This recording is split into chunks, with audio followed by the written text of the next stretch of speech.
So the first thing that we notice is that the key features of log x is that the x-intercept,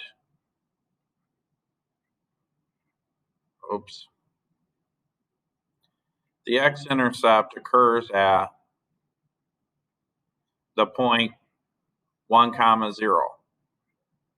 And if you remember my exponentials kind of look like this, right? And then it crossed at 1,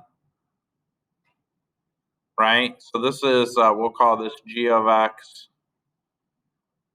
equals e to the x, right? And so because they're inverse functions, they're going to reflect about the diagonal y equals x. And this crossed over here at 1, 0 or 0, 1, so this one will cross at 1, 0. The other thing is that as x increases,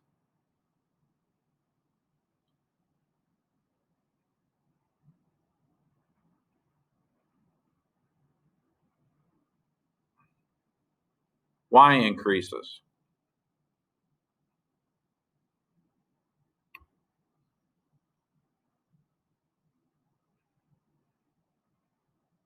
Okay.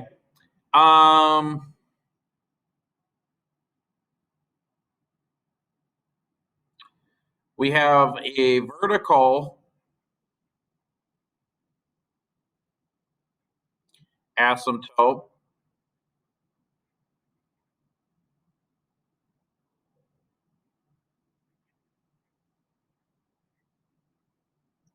at x equals 0, right?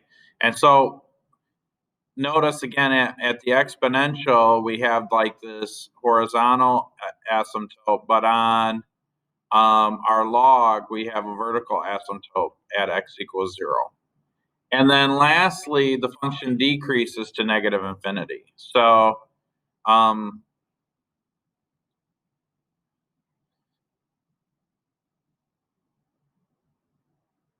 of x, how do I want to word this? Decreases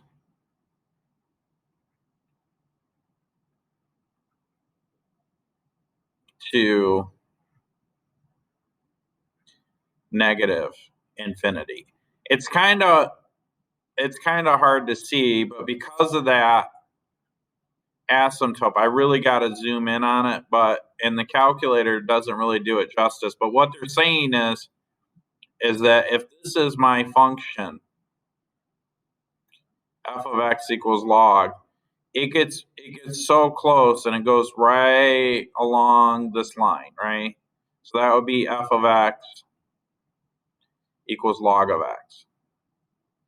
Now that's important because if I collect a bunch of data and it looks like that, I would use this log function. But if I collect a bunch of data and it looks like this, right, then I would use the exponential function. That's why it's important to know. And sometimes you could use a combination of both, okay, depending on the data.